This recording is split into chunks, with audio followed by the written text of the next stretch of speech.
Indian contract act 1872 का act है, बहुत इम्पॉर्टेंट एक्ट है। तो मुझे शॉर्ट में जो इम्पोर्टेंट सेक्शंस हैं, इम्पॉर्टेंट जो कंटेंट है, केवल उसे समझ लेते हैं। भारतीय संविधान में सबसे पहले मैं नेक्स्ट पेज देखें हैं तो इंडियन कॉन्ट्रैक्ट एक्ट में मुझे टोटल 238 सेक्शंस दिख रहे हैं। वो बात अलग है, बीच में से हटाकर कहीं और ले गए हैं हम। तो वर्तमान में 238 सेक्शन मुझे दिख रहे हैं। जो लास्ट था 239 से 266 वो बन गया भागीदारी, और इसमें अनुसूची थी जो भी रिपील्ड हो चुकी है। उसके बाद ये जो इंडियन कॉन्ट्रैक्ट एक्ट है ये कब लागू हुआ था? 1 सितंबर 1872, जो इम्पोर्टेंट है, पूछा जा सकता है। उसके बाद सेक्शन 2 जो कि बहुत इंपॉर्टेंट है, सेक्शन 2 में डेफिनेशंस दे रखे हैं। कुछ डेफिनेशंस को बल्कि सेक्शन 2 में से मेरे हिसाब से जरूर कुछ ना कुछ पूछा जाएगा। जैसे 2A में प्रपोजल है, 2B में प्रॉमिस और एक्सेप्टेंस है, यानी कि स्वीकृति और वचन है, और 2D में प्रतिफल कंसिडरेशन है, 2E में एग्रीमेंट है, 2E एग्रीमेंट यानी कि करार, और F में रेसिप्रोकल प्रॉमिस कम पूछा जाता है पर E बहुत इंपॉर्टेंट है। फिर उसके बाद H बहुत इंपॉर्टेंट है, कॉन्ट्रैक्ट। और कॉन्ट्रैक्ट क्या होते हैं? An agreement which is enforceable by law, जो विधि द्वारा प्रवर्तनीय करार हैं वो होते हैं। तो 2H हो गया। G में है आपका वॉइड एग्रीमेंट, और उसके बाद आपका और I और J, जिसमें J में है और contract which ceases to be enforceable है, वॉइड हो जाता है। कॉन्ट्रैक्ट वॉइड के बारे में बात कर रहे हैं, और I में है वॉइडेबल कॉन्ट्रैक्ट। फिर दोबारा से I में वॉइडेबल कॉन्ट्रैक्ट और J में है वॉइड कॉन्ट्रैक्ट। 3, 4, 5 ज़्यादा इंपॉर्टेंट है। A में प्रपोजल, B में एक्सेप्टेंस, D में कंसिडरेशन, E में एग्रीमेंट और H में कॉन्ट्रैक्ट। आगे बढ़ते हैं। उसके बाद सेक्शन 2 बहुत ज़्यादा इम्पॉर्टेंट तो नहीं है, सेक्शन 3 बहुत ज़्यादा इम्पॉर्टेंट तो नहीं है, बस ये बता रहे हैं कि कम्युनिकेशन, एक्सेप्टेंस, रिवोकेशन और प्रपोजल किस प्रकार से किया जा सकता है। फिर सेक्शन 4 बहुत इंपॉर्टेंट है, संसूचना कब पूर्ण होती है। संसूचना कब पूर्ण होती है, इसमें पोस्टल रूल दिया गया है, डाक का नियम बताया गया है। तो इसके समय कुछ महत्वपूर्ण केसेस भी हमने बताए थे। उसके बाद सेक्शन 5 थोड़ा इंपॉर्टेंट है। ये बताया गया कि revocation of proposal and acceptance, के प्रपोजल और एक्सेप्टेंस का रिवोकेशन अब कम कर सकते हैं। सेक्शन 6 में बताया गया कि रिवोकेशन कैसे किया जा सकता है प्रपोजल का। तो पहला बताया है नोटिस के माध्यम से, बाय नोटिस। दूसरा टाइम के बीत जाने पर, लैप्स ऑफ टाइम। तीसरा आपकी जो कंडीशन फुलफिल करनी थी वो नहीं की। चौथा जो प्रपोजल था वो डेथ हो जाए या इंसेन हो जाए। सेक्शन 7 ये बताया गया है कि जो हम एक्सेप्टेंस करेंगे उसके लिए आवश्यक है कि एक्सेप्टेंस होना चाहिए एब्सोल्यूट और अनक्वालिफाइड, अत्यांतिक और अवशेषित। अत्यांतिक का मतलब पूर्ण होना चाहिए, अवशेष मतलब कुछ भी नहीं छूटना चाहिए। और सेकंड क्लॉज बोल रहा है कि इसे कैसे स्वीकार किया जाना चाहिए, be express in some usual और रीजनेबल मैनर। ये यूजुअल और रीजनेबल मैनर तरीके से होना चाहिए। सेक्शन 8 ये बता रहा है कि शर्तों का यदि पालन कर लिया तो जरूरी नहीं आप इसे कम्युनिकेट करें एक्सेप्टेंस को, मान लिया जाएगा एक्सेप्टेंस हो गया।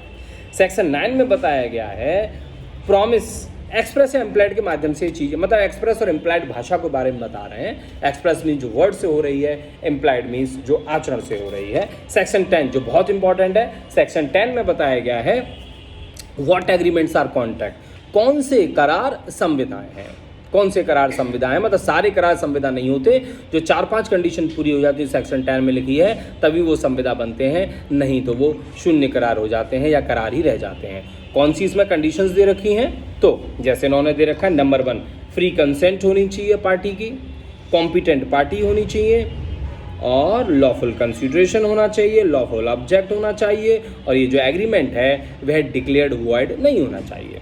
इसके संबंध में पहली हम बात करें कि कॉम्पिटेंट पार्टी कहाँ पर दे रखी है, सेक्शन 11 में दे रखा है। इसके लिए आवश्यक है कि साउंड हो, मेजर हो, वॉइस हो और वह स्वस्थचित हो। फिर दोबारा से सेक्शन 10 में बताया गया what agreements are contract. Section 11 में बताया गया कौन सक्षम है, सक्षम के लिए आवश्यक है कि वह मेजर और साउंड होना चाहिए। सेक्शन 12 में बताया गया है संविदा करने के प्रायोजन के लिए स्वस्थचित कौन है। जिस समय वो संविदा कर रहा था उस समय स्वस्थचित था तो वो स्वस्थ है, भले ही उससे पहले या बाद में पागल हो, इससे कोई फर्क नहीं पड़ेगा। तो सेक्शन 10, सेक्शन 11 में कॉम्पिटेंट पार्टी बताया है, सेक्शन 12 भी उसी से रिलेटेड है, पर ये बताया कि यदि वो जिस समय कॉन्टैक्ट कर रहा था उस समय सही था तो सही है। सेक्शन 13 में सहमति बताया गया है, सहमति, सहमति का मतलब है दो व्यक्ति एक ही भाव में एक ही बात रखते हैं, एक ही सेंस रखते हैं, एक ही बात में दोनों एग्री होते हैं, तो उसे बोलते हैं हम कंसेंट। दो या अधिक व्यक्ति सम्मत हुए तब कहे जाते हैं जब वे किसी एक बात पर एक ही भाव रखते हैं। मैंने कहा इस चीज़ को 2 रुपये में बेचूंगा, आप भी यही समझ रहे हो, तो हम बोलेंगे एग्री। परंतु कॉन्ट्रैक्ट के लिए एग्री आवश्यक नहीं है, सहमति आवश्यक नहीं है, स्वतंत्र सहमति आवश्यक है। स्वतंत्र सहमति 14 में दे रखी है, 14। अब स्वतंत्र सहमति तब कही जाती है जब वह 15, 16, 17, 18 और 20, 21, 22 से प्रभावित ना हो। तो हम इसे ऐसे याद करते हैं, फ्री कंसेंट यानी कि सेक्शन 14 वह can you forget me my mistake से प्रभावित ना हो। कैन यू फॉरगेट मी, फिर कैन यू फॉरगेट मी से प्रभावित ना हो, और इसके बाद मिस्टेक भी है। कैन यू फॉरगेट मी में एक एक लेटर लेंगे। कैन में सी यानी कि कोर्शियन, यू में अंडर इन्फ्लुएंस सेक्शन 16, एफ में फ्रॉड, फिर एम से misrepresentation. Can you forget me, तो मी में एम आया, मिसरिप्रेजेंटेशन लास्ट में मिस्टेक बोला, और ये सब सीक्वेंस में है। सेक्शन 14 में तो ये बता दिया आपका फ्री कंसेंट, फिर 15, 16, 17, 18 कैन यू फॉरगेट मी, तो मिसरिप्रेजेंटेशन तक हो गया। फिर 19 सेक्शन अलग है, उसे अभी थोड़ी देर में पढ़ते हैं। फिर 20, 21, 22 मिस्टेक से रिलेटेड हैं, और 19 में ये बताया गया है कि यदि कैन यू फॉरगेट मी से प्रभावित है तो वो क्या हो जाएगा, वो वॉइडेबल हो जाएगा, वॉइडेबल। ओके, उसके बाद मतलब कैन मतलब कोर्शियन, क्रोशियन मतलब प्रपीड़न, मतलब धमकी के अधीन कुछ करवाना। अनइन्फ्लुएंस असम में कसर, जैसे टीचर का, डॉक्टर का, मास्टर का, है ना, असम में कसर। 16 में इन्फ्लुएंस है। 17 में फ्रॉड, जो कि बहुत इंपॉर्टेंट है। कपट, कपट के माध्यम से आप काम कर रहे हैं तो वो वॉइडेबल होता है। कपट क्या होता है, पहला ये बताया, जो सत्य नहीं है उस तथ्य के रूप में सुझाया जाना, जिसका वह विश्वास नहीं करता वो सत्य, तो भी मैं आपको सुझा रहा हूँ कि ये कर लो, तो ये फ्रॉड है। दूसरा, किसी तथ्य का ज्ञान या विश्वास रखने वाले व्यक्ति द्वारा उस तथ्य का सक्रिय छिपाव, मुझे मालूम है तभी मैं जानबूझकर सक्रिय रूप से एक्टिवली कंसील कर रहा हूँ, तो भी ये फ्रॉड है। तीसरा इन्होंने बोला, कोई वचन जो मैं दे रहा हूँ जिसका मेरा पालन का इरादा नहीं है, वो भी फ्रॉड है। कोई प्रवंचना, other act fitted to deceive, वह भी फ्रॉड हो सकता है। और चौथा बोला, कोई ऐसा कार्यालोप जिसे विधि ने ही फ्रॉड घोषित कर रखा हो। सेक्शन 17 हो गया। घोड़े का एग्जाम्पल बहुत इंपॉर्टेंट है, पढ़ लीजिएगा। Section 18 misrepresentation, दुर्व्यपदेशन। मिसरिप्रेजेंटेशन होता है उस बात का जो सत्य नहीं है, ऐसे प्रकार से किया गया निश्चयात्मक प्रख्यान जो उस व्यक्ति को जो उसे करता है जानकारी से समर्थित ना हो, यद्यपि वह सत्य होने का विश्वास रखता हो। मैं ऐसी चीज के बारे में बोल रहा हूँ जिसे मुझे विश्वास नहीं है सत्य, परंतु मुझे ऐसा ही लग रहा है वो सत्य है, तो इसलिए मैं इनोसेंट था, मेरा इरादा नहीं था, परंतु फ्रॉड में ऐसा था, इंटेंशन था, इसलिए फ्रॉड था। और यहाँ पर हो गया दुर्व्यपदेशन, मिसरिप्रेजेंटेशन। दूसरा है ब्रीच ऑफ ड्यूटी, मैंने कर्तव्य भंग किया। और चौथा है इनोसेंटली। तो ये 3 पॉइंट हो गए दुर्व्यपदेशन के। सेक्शन 19 में मैंने आपको बताया, जब किसी करार के लिए सम्मति, प्रपीड़न, कपट या दुर्व्यपदेशन से कारित हो तो वह करार ऐसी संविदा है जो उस पक्षकार के विकल्प पर शून्यकरणी है। तो ये संविदा हो जाएगी शून्यकरणी संविदा, क्योंकि वह कोर्शियन, अंडर इन्फ्लुएंस, फ्रॉड, मिसरिप्रेजेंटेशन से प्रभावित है। सेक्शन 19 में लिखा है। उसके बाद 19 से स्पेशली असम में कसर के लिए है, क्योंकि असम में कसर सेक्शन 19 में नहीं था। तो 19 और 19 से कैन यू फॉरगेट मी से रिलेटेड हो गया। सेक्शन 20, दोनों पक्षकार की भूल के अधीन काम हो रहा है तो वॉइड होता है, भूल, मिस्टेक। 20 दोनों पक्षकार है, विधि की भूल के अधीन काम होता है तो वॉइडेबल नहीं होता। सेक्शन 21। सेक्शन 22, एक पक्षकार तथ्य की बात के बारे में भूल कारित करता है तो ये भी वॉइडेबल नहीं होता, अर्थात वैलिड होता है। तो 20, 21, 22 हो गए। वैसे भी हम बोलते हैं विधि की भूल क्षम्य है, तथ्य की भूल नहीं। तथ्य की भूल क्षम्य हो सकती है यदि दोनों पक्षकार भूल के अधीन काम कर रहे हैं। फिर उसका सेक्शन 23 से बताया गया है कि कौन से प्रतिफल और उद्देश्य विधिपूर्ण हैं, कौन से नहीं। What consideration and object are lawful and what not. तो वो 4-5 चीज़ें दे रखी हैं कि वह लॉ द्वारा फॉरबिडन नहीं होना चाहिए, वह किसी विधि के प्रोविज़न को वायलेट ना करता हो, वह किसी प्रॉपर्टी को या फिर पर्सन को इंजरी कारित ना करता हो, कोई ऐसा इमोरल भी ना हो या पब्लिक पॉलिसी के विरुद्ध भी ना हो, और यदि ऐसा है तो वो हो जाएगा विधि विरुद्ध, और विधि विरुद्ध हो जाएगा तो वो सही नहीं माना जाएगा। तो मैंने आपको सेक्शन 17, 18, 19, 20, 21, 22, 23, तो यहाँ पर 23 की जो हेडिंग पड़ी, करार का प्रतिफल या उद्देश्य विधिपूर्ण है। करार का उद्देश्य जो प्रतिफल और उद्देश्य विधिपूर्ण माना जाएगा, निम्न दशाओं में नहीं माना जाएगा। फिर लिखा है कि इन दशा में हर एक में करार का प्रतिफल और उद्देश्य विधिपूर्ण कहलाता है। हर एक करार जिसका उद्देश्य या प्रतिफल विधि विरुद्ध हो वह शून्य है। तो हर एक करार, कोई ऐसा एग्रीमेंट है जिसका उद्देश्य या प्रतिफल विधि विरुद्ध है तो वो हो जाएगा करार वॉइड। करार वॉइड हो जाएगा, वॉइड कॉन्ट्रैक्ट नहीं होगा। यदि 4-5 स्थितियों से प्रभावित होगा तो वह एग्रीमेंट हो जाएगा वॉइड। और void agreement which is not enforceable by law. Section 23 हो गया। 24 बोल रहे हैं भागत विधि विरुद्ध है। अब 25 से शुरू हो रहा है कुछ ऐसी परिस्थितियां जहां पर आपका जो करार है वो शून्य है। सेक्शन 25 तो 24 से लेकर 30 तक शून्य करार के बारे में बात कर रहे हैं। 24 से लेकर 30 तक। तो यहाँ पर 24 में लिखा है यदि वह पाटली विधि विरुद्ध है। 25 में लिखा है बिना प्रतिफल के आप कोई करार कर रहे हैं, कोई संविदा कर रहे हैं तो वो शून्य करार है। 26 में लिखा है कोई आपने करार किया है विवाह के विरुद्ध तो वो शून्य है। 27 में लिखा है कि यदि आपने कोई करार किया है ट्रेड के विरुद्ध तो वो भी शून्य है। 28 में लिखा है यदि आपने कोई ऐसा एग्रीमेंट किया है जो लीगल प्रोसीडिंग के विरुद्ध है, विधिक कार्रवाई के विरुद्ध है कि आप कार्रवाई नहीं लेके आओ, केस मत लेके आना, मैं पैसे दे दूंगा, ऐसा करार ये भी शून्य माना जाएगा। कोई अनसर्टेन एग्रीमेंट है, अनिश्चित करार है, ये भी शून्य। 29 और 30 में लिखा है वेजरिंग, जुआ, पद्दम, ये भी बहुत इंपॉर्टेंट है तो ये भी शून्य माना जाता है। सेक्शन 31 में बताया गया कंटीजेंट कॉन्ट्रैक्ट, और कंटीजेंट कॉन्ट्रैक्ट वैलिड होता है, वेरी इंपॉर्टेंट। 36 में बताया गया है कि असंभव घटनाओं पर कोई आश्रित यदि आपका कोई कॉन्ट्रैक्ट हो, एग्रीमेंट हो, एग्रीमेंट कंटीजेंट, असंभव घटना पर कोई आश्रित करार हो तो वो शून्य होता है क्योंकि असंभव है, उसको पूरा नहीं किया जा सकता, तो ये भी वॉइड माना जाएगा। उसके बाद सेक्शन नेक्स्ट चैप्टर शुरू हो रहा है परफॉर्मेंस ऑफ कॉन्ट्रैक्ट। ज़्यादा इंपॉर्टेंट तो नहीं है, थोड़े कुछ एक आध दो सेक्शन इंपॉर्टेंट हैं तो इसलिए हम केवल 56 पर बढ़ रहे हैं। 56 है डॉक्ट्रिन ऑफ फ्रस्ट्रेशन, नैराश्य या असंभव का सिद्धांत या उदासीनता का सिद्धांत, इम्पॉसिबिलिटी का सिद्धांत। तो इसमें कुछ ऐसी स्थितियाँ बताई रखी हैं सेक्शन 56 में जहाँ पर सेक्शन 56 जो शून्य माना जाता है। ऐसा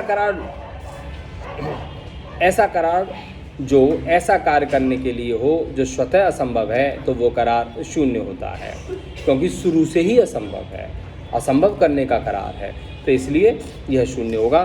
फिर बाद में ऐसा कार्य जो उस कार्य को करने की संविदा जो तत्पश्चात असंभव या विधि विरुद्ध हो जाए तब शून्य हो जाती है वह जब वह कार्य असंभव हो जाता है बाद में, तब भी शून्य हो जाएगा।